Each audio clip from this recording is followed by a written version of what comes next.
കരയാതെ അമ്മയെ ഡോക്ടറിനെ കൊണ്ട് കാണിച്ചായിരുന്നു.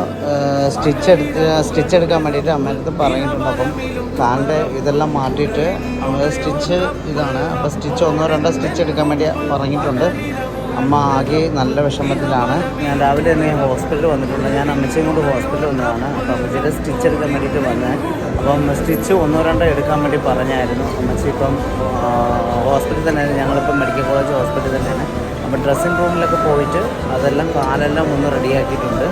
അപ്പോൾ ഇനിയിപ്പം ഡോക്ടറെ ഒന്നുകൂടെ കാണിച്ച് ഗുളിക വാങ്ങിച്ചിട്ട് വേണം വീട്ടിലേക്ക് പോകാൻ. ഞാൻ മാത്രമല്ല, സിന്ധു ചേച്ചി ഉണ്ടായിരുന്നു എൻ്റെ കൂടെ. സിന്ധു ചേച്ചി നെടുമങ്ങാടത്ത് ഇവിടം വരെ വന്ന് എന്നെ ഒന്ന് ഹെൽപ്പ് ചെയ്യാൻ വേണ്ടി വന്നതാണ് ചേച്ചി. അപ്പോൾ ചേച്ചി മരുന്ന് വാങ്ങിക്കാൻ വേണ്ടി ഇപ്പം പുറത്തോട്ട് പോയേക്കാം. അമ്മച്ചി വിഷമിക്കണ്ട കേട്ടാ.